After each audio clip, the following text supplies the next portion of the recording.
warahmatullahi wabarakatuh. Eh, Bertemu kembali di video saya seri kuliah etika dan profesi untuk pokok bahasan etika komputer. Saya Galih Wasis Wicaksono. Pada materi ini kita akan mengkaji beberapa materi, beberapa aspek terkait dengan bagaimana beretika komputer yang baik, ya. Saya awali dari definisi dulu. Jadi, apa itu etika komputer bisa Anda lihat pada tampilan atau slide yang saya buka, yaitu seperangkat asas atau nilai yang baik. Jadi masih dalam konteks etika. Kalau Anda melihat video saya sebelumnya atau beberapa video sebelumnya yang membahas tentang pengertian dari etika, yaitu penilaian baik dan buruk terhadap perilaku, ya, kalau kaitannya dengan etika dalam konteks perilaku manusia. Nah, tetapi dalam hal ini yang akan kita lihat adalah bagaimana etika komputer. Nah, di sini dijelaskan bahwa etika komputer adalah seperangkat asas atau nilai, ya, yang baik terkait dengan penggunaan komputer. Nah, tentunya etika komputer sangat erat kaitannya dengan awal mula penemuan atau penggunaan dan pemanfaatan komputer. Ya, jadi diawali di tahun 1973, ya, sebagai dasar atau asal mula tonggak lahirnya etika komputer. Kemudian selanjutnya etika komputer berkembang, ya, tidak sekedar hanya merupakan aturan atau nilai, tetapi menjadi disiplin ilmu yang juga dipelajari di bidang teknologi informasi atau di bidang teknologi secara umum. Nah, bagaimana perkembangannya dari waktu ke waktu bisa kita lihat, ya, sedikit berbicara terkait dengan sejarah. Jadi di tahun 1940, ya, dikembangkan meriam atau senjata anti pesawat, ya, oleh Norbert Wiener, yang kemudian memicu munculnya istilah cybernetics atau cyber ethics, gitu, ya. Jadi istilah ini muncul ketika ada pemanfaatan dari teknologi yang kemudian digunakan untuk pengembangan senjata, ya, seperti itu. Atau juga dikenal dengan the science of information feedback system ini, ya. Jadi sudah sejak tahun 1940. Kemudian di tahun 1950, Wiener, ya, meletakkan pondasi tentang etika komputer. Jadi sejak 10 tahun setelah itu, ya, Wiener kemudian memberikan dasar, ya, tentang etika komputer, yaitu ada tujuan hidup manusia, kemudian 4 prinsip hukum, kemudian metode yang tepat untuk menerapkan etika, serta diskusi tentang masalah-masalah, ya, yang ada di dalam etika komputer. Nah, selanjutnya di tahun 1960, ya, Don Parker menguji penggunaan komputer yang tidak sah dan tidak sesuai dengan profesionalisme dalam bidang komputer. Jadi Don Parker mencoba memberikan atau melakukan pengujian, ya, dengan menggunakan instrumen-instrumen yang ada untuk menguji apakah ada penggunaan komputer yang tidak sesuai atau tidak sah dan juga bertentangan dengan nilai-nilai profesionalisme di dalam bidang komputer. Jadi kalau kita lihat di sini sudah muncul eh, apa kegelisahan dari pakar-pakar, ya, yang mengkhawatirkan pemanfaatan teknologi khususnya komputer untuk tujuan yang merugikan umat manusia, sehingga di sini mulai dikembangkan eh, apa kajian-kajian terkait dengan etika komputer. Nah, selanjutnya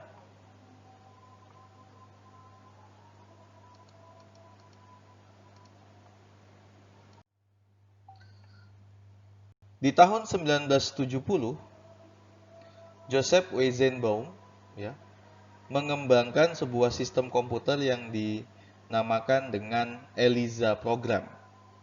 Ya. ELIZA program ini termasuk dalam program yang digunakan untuk psikoterapi atau mulai digunakan untuk tujuan medis, ya begitu ya, atau yang terkait dengan medis, yang kemudian memicu ada istilah dengan computer etik. Jadi munculnya komputer etik ini ya salah satu dipicu oleh pemanfaatan komputer untuk bidang medis. Ya. Nah, kemudian di tahun 1980, Deborah Johnson menerbitkan buku pertama atau buku teks pertama yang membahas tentang komputer etik.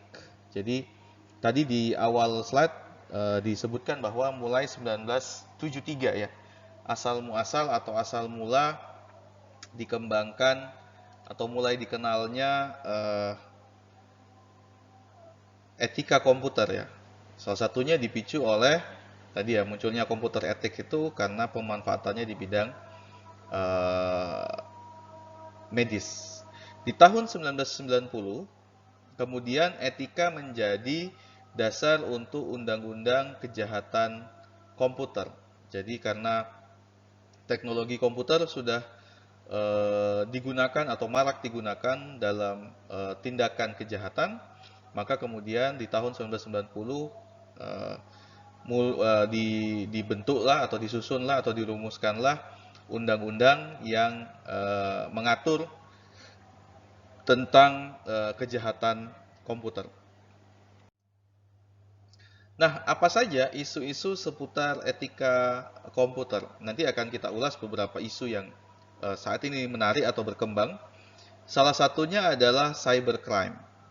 Nah, tentunya Anda ya sudah sangat sering mendengar istilah cybercrime. Apa itu dan bagaimana sebenarnya konteks dasar dari cybercrime? Kita ulas di sini. Yang pertama, ya, kejahatan atau aksi kriminal yang dilakukan karena menggunakan atau memanfaatkan komputer secara ilegal. Jadi komputer tentunya atau secara umum ya dalam bidang cyber tentunya punya manfaat baik ya. Tetapi oleh oknum kemudian dimanfaatkan untuk melakukan tindakan kejahatan yang kemudian memicu kejahatan yang didasarkan atau yang digunakan menggunakan komputer yang kemudian dikenal dengan istilah cybercrime.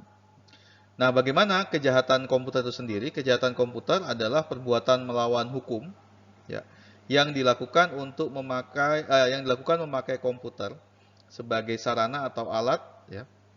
Atau juga komputer bisa menjadi objek baik yang itu memberikan keuntungan atau bisa menghasilkan keuntungan ataupun tidak. Jadi ya tidak ada keuntungan apapun bagi pelaku dan merugikan pihak yang lainnya.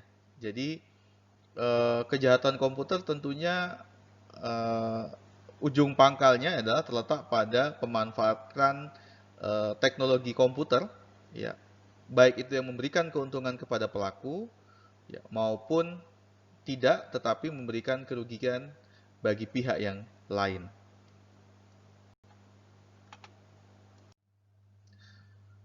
Kemudian bagaimana bentuk-bentuk kejahatan komputer atau cybercrime yang saat ini terjadi ya di dalam kejahatan di baik itu yang lintas negara atau internasional maupun kejahatan di sebuah satu negara atau di suatu wilayah. Ada beberapa, misalkan ada yang pertama adalah illegal access. Apa itu illegal access? Illegal access adalah tindakan yang dengan sengaja dan tanpa hak melakukan akses ya secara tidak sah terhadap atau kepada sistem komputer, baik itu yang menyeluruh, artinya dia masuk ke dalam seluruh sistem maupun sebagian dari sistem tersebut. Yang maksud dari mengakses atau masuk secara ilegal tadi adalah untuk mendapatkan misalnya data-data komputer yang ada di situ, ataupun maksud-maksud yang tidak baik lainnya, ya. Jadi maksud-maksud yang ditujukan untuk mengambil, ya, sesuatu, ya, baik itu data maupun informasi maupun akses lagi, ya, terhadap sistem yang lain yang bisa saja terhubung atau saling terkait antara satu sistem komputer dengan sistem yang lainnya. Jadi kalau saya simpulkan, illegal access ini berarti kita mengambil, ya, jadi kita mengambil misalnya informasi atau data dengan akses yang ilegal, dengan cara masuk yang ilegal.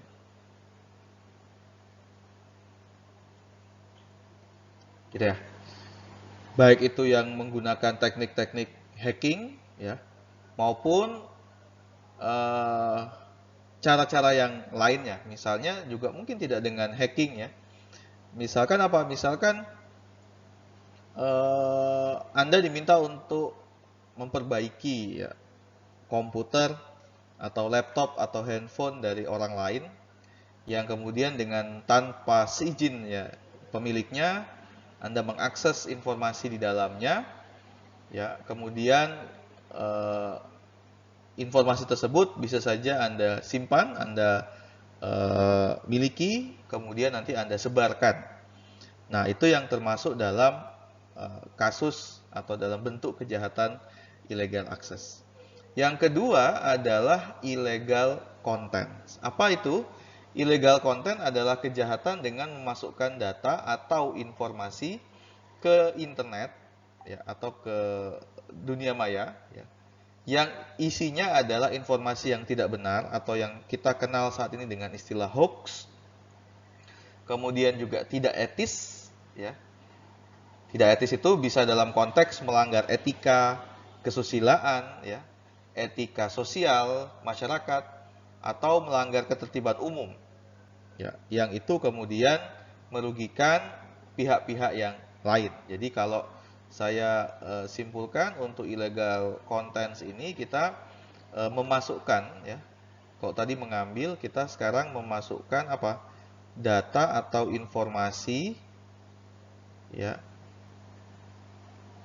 ke internet, ya, karena saat ini semua data bisa diakses melalui internet, baik itu yang sifatnya hoax atau yang melanggar atau yang tidak etis tadi, ya, yang melanggar norma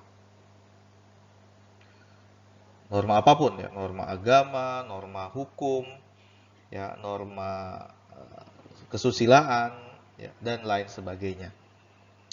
Ini terkait dengan illegal content.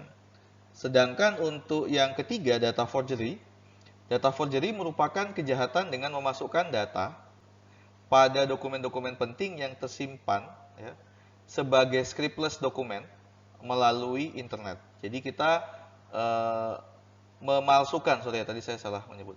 Jadi memalsukan data, ya, memalsukan data-data yang ada, ya, yang kemudian itu disimpan atau diupload ke dalam internet. Nah, kejahatan-kejahatan yang terjadi dengan menggunakan data forgery ini umumnya dilakukan oleh pelaku untuk meraih atau mengambil keuntungan dari sistem yang ada atau sistem yang membutuhkan informasi tersebut. Bagaimana misalkan contohnya? Misalkan saat ini untuk bisa mengaktifkan akun tertentu atau mengupgrade akun e-payment misalnya, ya, kalau Anda menggunakan e-payment, maka biasanya diminta untuk mengupload foto diri Anda beserta dengan KTP. Nah, misalkan Anda melakukan pemalsuan dengan mengedit data diri Anda, mengedit data KTP Anda, dan seterusnya, kemudian dengan tujuan Anda bisa melakukan tindak kejahatan ya, di dalam, misalkan anggap saja di sebuah marketplace, maka ini termasuk dalam data forgery. Sehingga benang merah yang bisa saya ambil dari definisi data forgery ini adalah pada pemalsuan ya, pemalsuan data ya. Kemudian yang berikutnya apa? Yang berikutnya adalah cyber espionage. Jadi cyber espionage ini adalah kejahatan dengan memanfaatkan jaringan internet untuk melakukan tindakan mata-mata. Jadi Anda misalkan ya memiliki lawan bisnis misalnya seperti itu ya. Kemudian Anda bermaksud melakukan kegiatan memata-matai dengan cara masuk ke dalam sistem komputer yang dimiliki ya, oleh lawan bisnis tersebut, bisa juga dengan disertai mencuri data-data dan lain sebagainya, maka itu termasuk dalam cyber espionage. Jadi kalau saya simpulkan, ini berarti aktivitas melakukan atau aktivitas memata-matai, seseorang atau suatu sistem ya.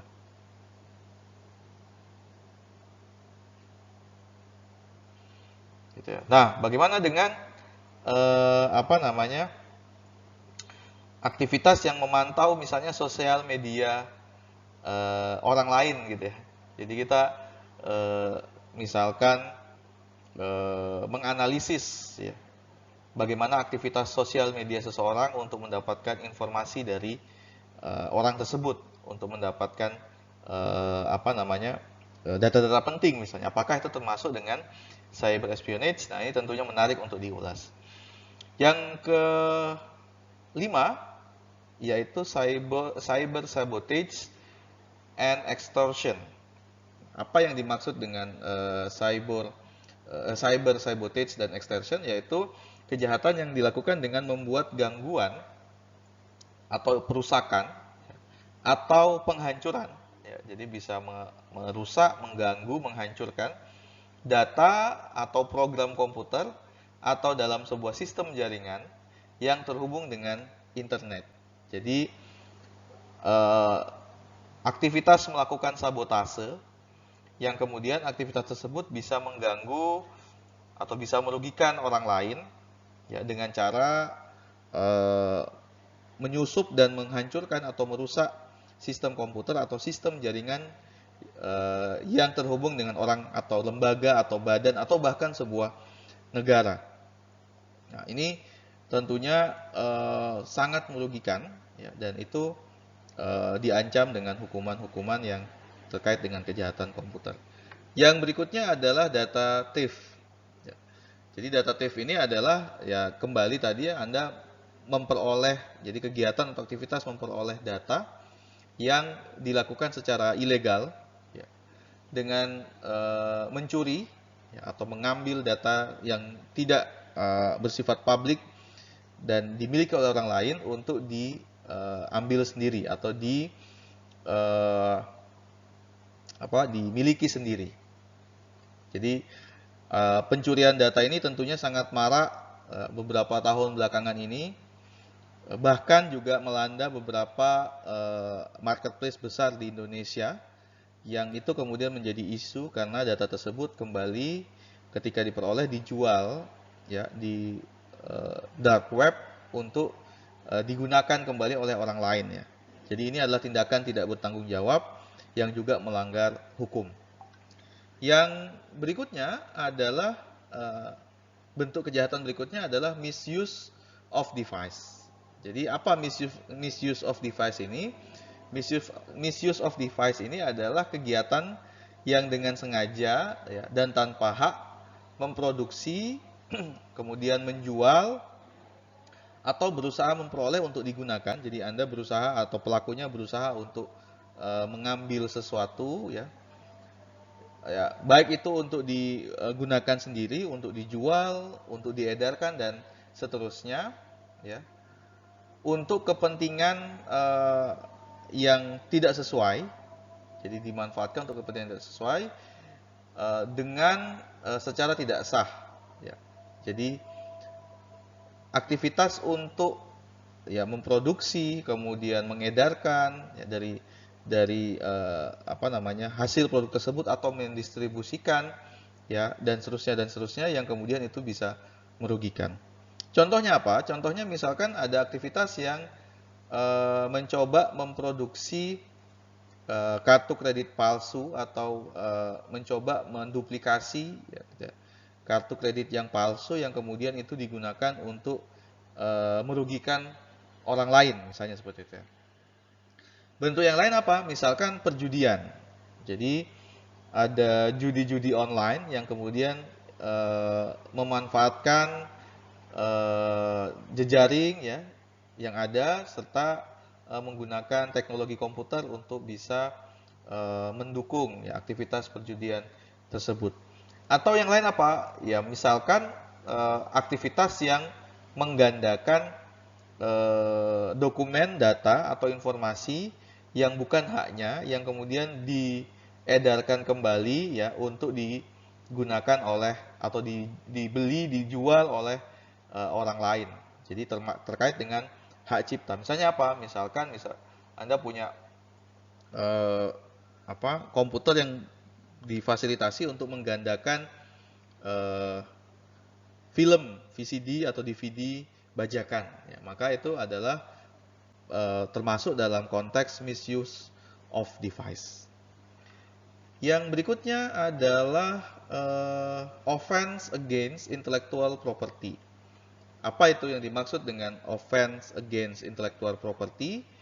Adalah kejahatan yang ditujukan untuk atau terkait dengan hak atas kekayaan intelektual. Ya. Baik itu yang sifatnya menggandakan untuk dijual atau yang sifatnya untuk merugikan pihak lain. Misalnya apa? Misalnya ini ya, template misalnya ya. Bagi Anda mahasiswa IT pasti sering atau sangat sering mengambil ya, misalkan template-template berbayar di internet, ya baik itu template web atau template desain dan lain sebagainya, yang itu seharusnya berbayar, tetapi dengan berbagai cara itu bisa diakali, misalnya seperti itu ya, kemudian digunakan, baik itu yang untuk tujuan pribadi maupun untuk tujuan komersil. Misalnya Anda mendapatkan pekerjaan misalnya untuk membuat website di satu lembaga, kemudian Anda mencuri, misalkan ya, mengambil template berbayar dari internet, kemudian template tersebut dimodifikasi sedemikian rupa, kemudian nanti bisa digunakan di dalam project yang Anda kerjakan tadi. Nah, ini termasuk dalam offense against intellectual property. Kemudian yang berikutnya adalah infringements of privacy. Jadi infringements of privacy. Nah, ini adalah kejahatan ya yang ditujukan terhadap seseorang yang bersifat sangat pribadi. Jadi ini aktivitas yang melebihi batasan privasi seseorang. Artinya kita bisa masuk ke dalam ranah privasi seseorang dengan tujuan untuk mengambil data diri, mengambil informasi atau tujuan yang lain. Misalnya tujuan untuk menjatuhkan, untuk mengintimidasi atau tujuan-tujuan yang lain yang tentunya data-data tersebut tersimpan di dalam media komputer ya.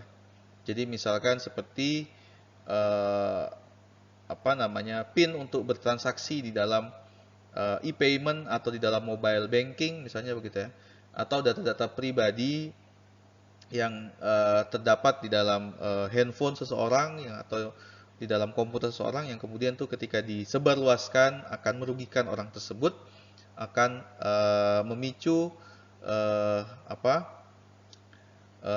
tindakan hukum ya ketika data tersebut disebarluaskan.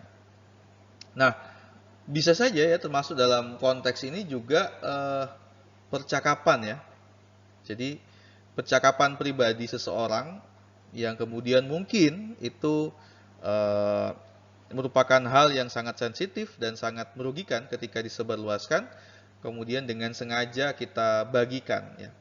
Kita bagikan ke khalayak ya, yang kemudian itu bisa memicu tindakan hukum di dalamnya. Jadi Anda selaku pengguna dan tentunya nanti menjadi expert di bidang IT harus berhati-hati terhadap bentuk-bentuk kejahatan yang mungkin ya bisa saja nanti terjadi ya kalau kita tidak waspada terhadap kejahatan atau bentuk-bentuk kejahatan tersebut.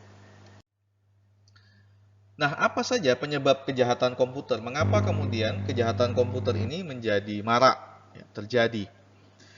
Di sini saya coba ulas beberapa. Yang pertama adalah karena kelalaian pengguna komputer. Jadi,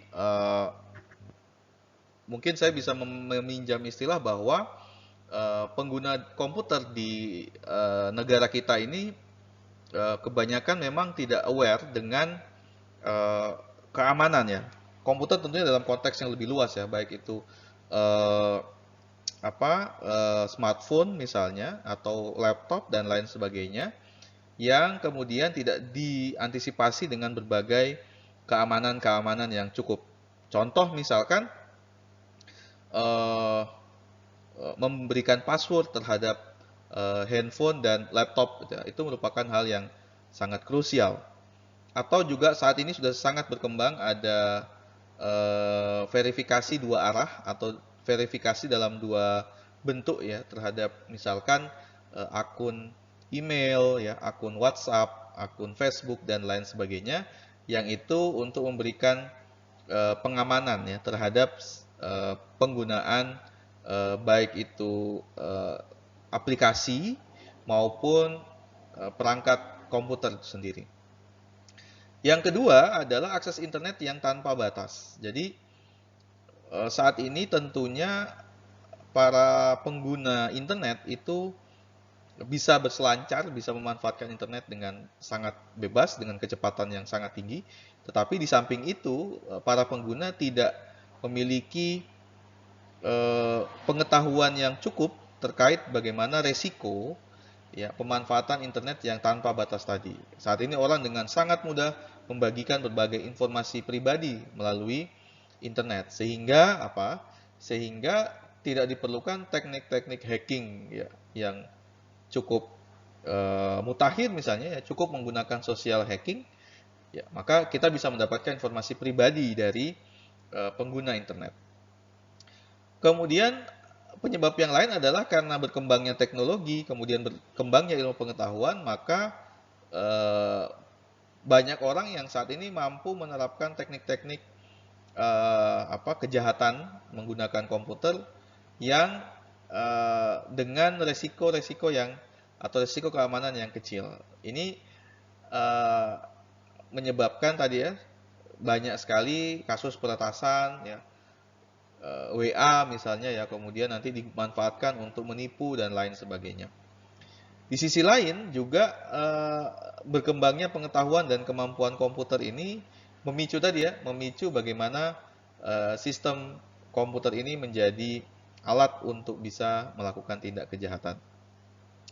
Sistem keamanan yang lemah ya, yang dimiliki oleh penyedia layanan misalnya, kurangnya perhatian masyarakat atas kejahatan komputer, ya itu juga bisa menjadi salah satu penyebab. Ya, seperti yang saya katakan tadi, masyarakat kita tentunya bisa menggunakan perangkat komputer, tetapi bagaimana kesadaran atas resiko pemanfaatan komputer masih sangat rendah. Selain itu juga lemahnya penegakan terhadap pelaku kejahatan ini juga memicu atau menjadi sebab bagaimana kejahatan komputer itu marak terjadi.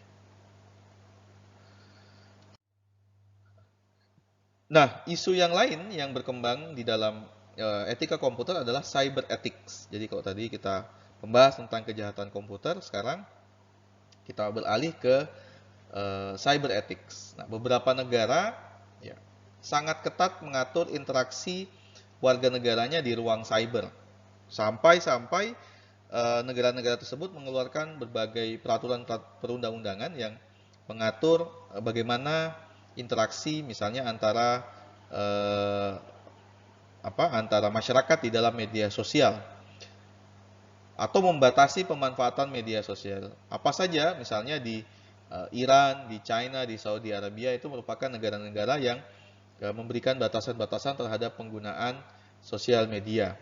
Bahkan misalkan di Cina mereka dengan tegas dan terang-terangan misalnya melarang penggunaan beberapa sosial media ya seperti Facebook, YouTube dan lain sebagainya. Mereka menyediakan aplikasi-aplikasi sejenis yang dikembangkan oleh negara tersebut ya yang akan digunakan yang bisa digunakan oleh para warga negaranya. Apa tujuannya? Tujuannya sebenarnya agar data dan informasi yang di-share oleh masyarakat ya di negara tersebut kemudian bisa dikelola, bisa dikendalikan melalui sosial media tersebut begitu. Selain itu norma sosial juga berlaku di ruang cyber. Jadi saat ini apalagi kalau dalam kontestasi politik itu tentunya sangat sangat jelas ya. Misalkan bagaimana seseorang itu bisa menunjukkan afiliasi politiknya misalnya. Dan itu kemudian berpengaruh terhadap hubungan atau interaksi dengan orang lain yang berbeda afiliasi politik. Demikian juga kadang ya terkadang masalah misalnya agama ya yang kemudian muncul menjadi perdebatan, kemudian nanti akan memicu adanya konflik di ruang cyber yang disebabkan karena perbedaan-perbedaan yang tadi muncul.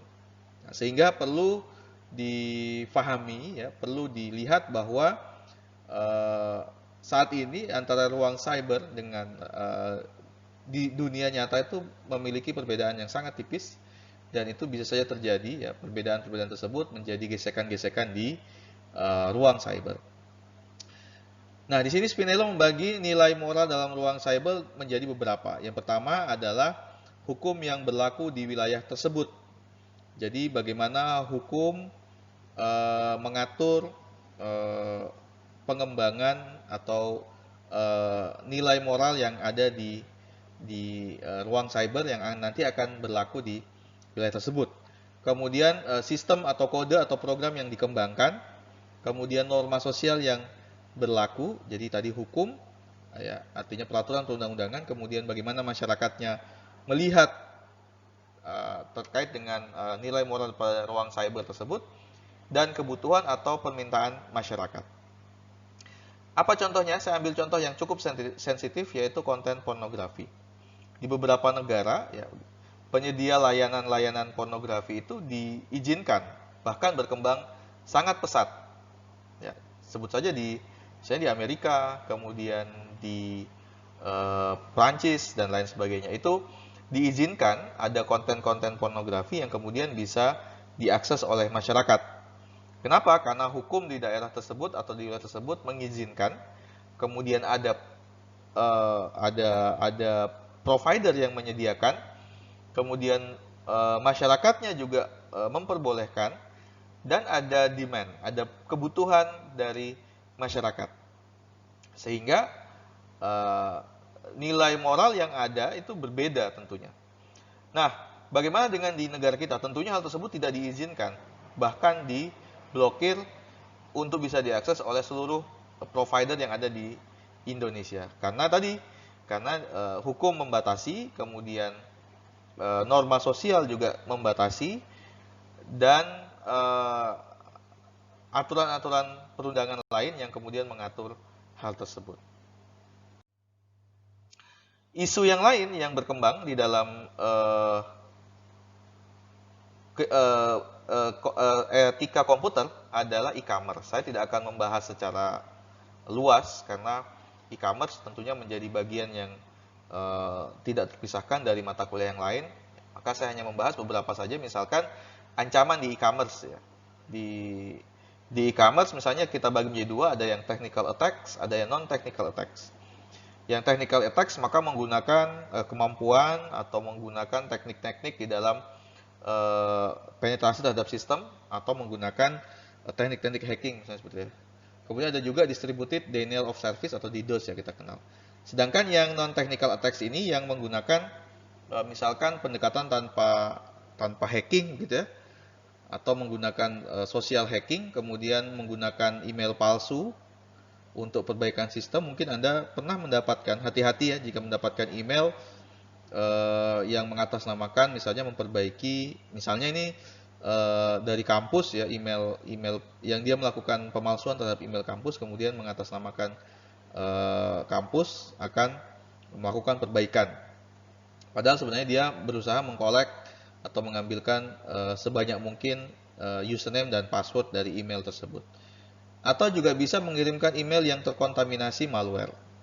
Sebelum berkembang sistem email seperti yang saat ini, maka ini cukup banyak ya. Kita bisa mendapatkan email-email yang di dalamnya terdapat malware yang ketika kita download atau kita buka nanti akan menginfeksi atau menyerang komputer atau sistem komputer kita.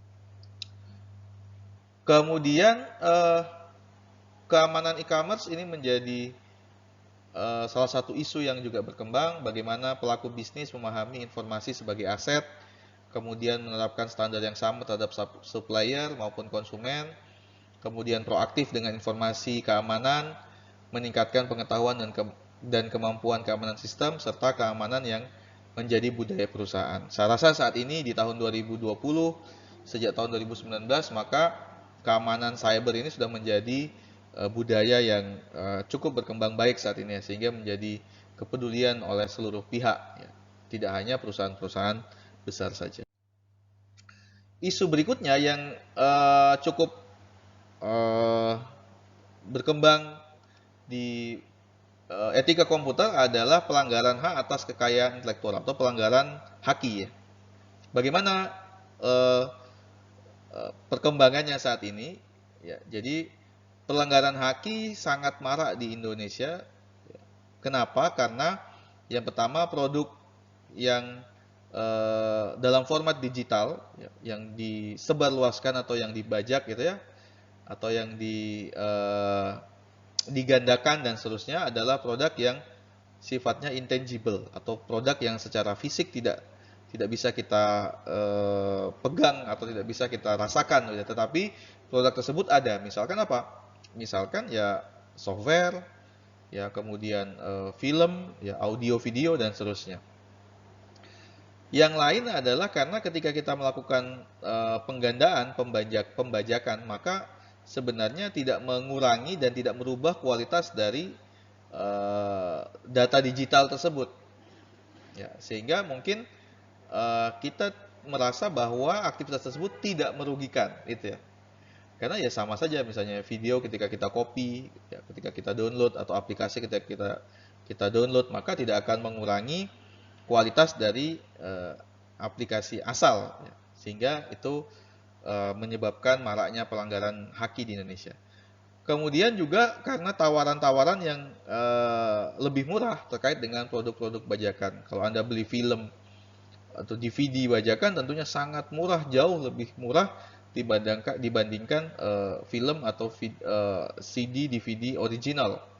Atau mungkin bahkan ketika harus menonton di bioskop misalnya ya, dalam kondisi-kondisi tertentu. Maka ini yang menyebabkan tadi. Kemudian kurangnya penegakan hukum.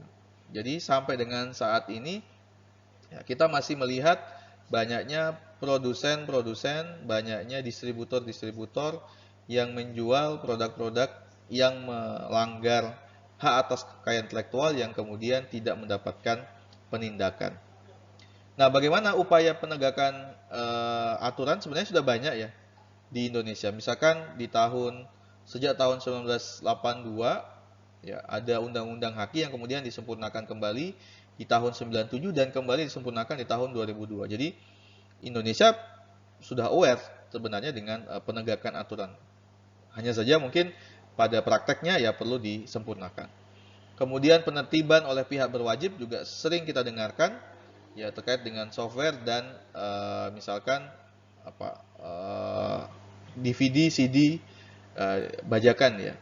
Kemudian juga pemerintah ya menggalakkan pemanfaatan platform-platform open source yang nanti bisa digunakan oleh masyarakat. Ya, misalnya dulu kita mengenal ada IGOS ya, Indonesian Go to Open Source. Tetapi mungkin saat ini terus berkembang dan menjadi platform yang menjadi platform alternatif ya bagi mereka yang tidak bisa menggunakan platform yang berlisensi. Bagaimana dengan kita selaku akademisi? Kita memiliki tanggung jawab profesional, ya. Ada dua, yaitu tanggung jawab yang sifatnya prospektif dan tanggung jawab yang sifatnya retrospektif. Apa yang membedakan? Tanggung jawab prospektif adalah tanggung jawab atas perbuatan yang akan datang. Jadi perbuatan yang sebelum dilakukan, ya, maka kita sudah mengantisipasi, meminimalisir, ya. Jadi misalkan Anda ketika mau mengembangkan sesuatu, misalnya template-nya ya yang berbayar. Kalaupun template yang tidak yang Anda gunakan tidak mendownload, pastikan bahwa template yang digunakan adalah template yang memang benar-benar lisensinya adalah untuk publik ya. Jadi free untuk publik. Jadi ini perlu Anda pastikan di awal. Kemudian juga tools-tools yang digunakan, pastikan tools-tools yang misalkan open source kalau Anda tidak memiliki akses ke tools yang berbayar. Jadi terhadap perbuatan yang akan dilakukan, sebelum perbuatan tersebut dilakukan, dan yang akan datang tadi. Itu yang prospektif. Sedangkan yang retrospektif adalah pada saat Anda mengembangkan dan konsekuensinya. Jadi ketika Anda membangun sebuah sistem, maka Anda perlu terus ya menginformasikan atau mengupdate ya informasi terkait dengan tools yang Anda gunakan, bagaimana statusnya dan seterusnya, atau misalkan ada API yang harus diintegrasikan atau di bridging dengan sistem yang Anda kembangkan. Nah, itu perlu dicek apakah ini berbayar atau free dan seterusnya. Ini menjadi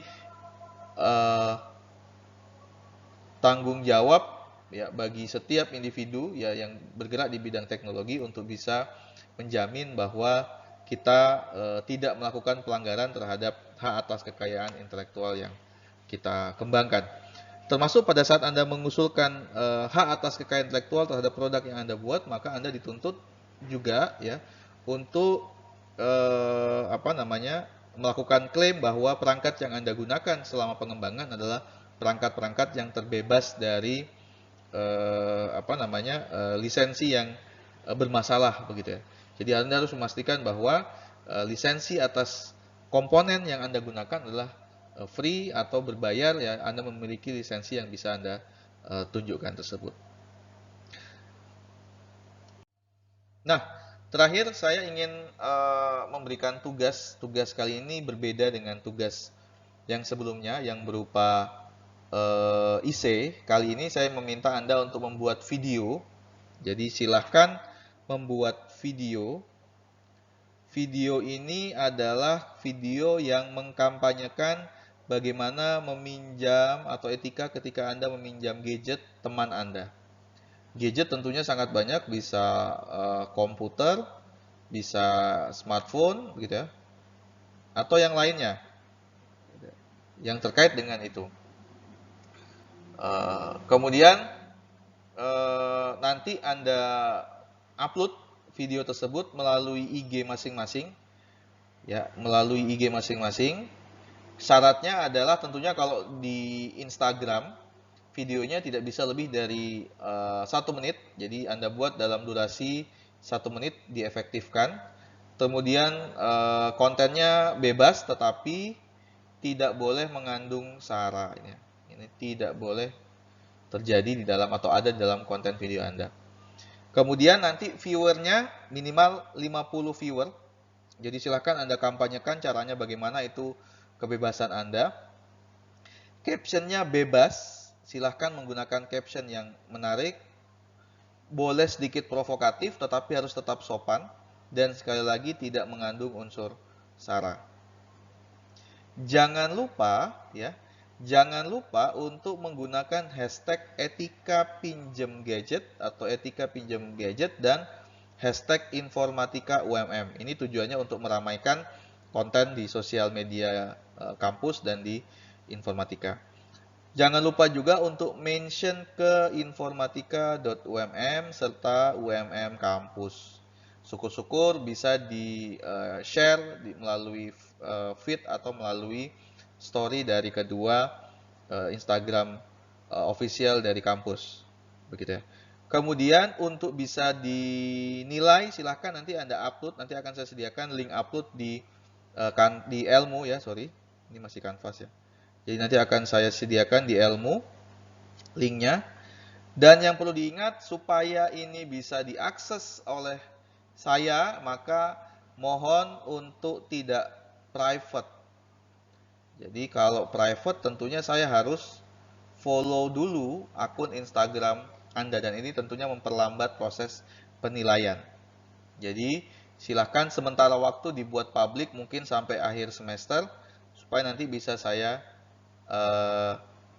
nilai dalam proses penilaian di semester ini untuk mata kuliah etika dan profesi.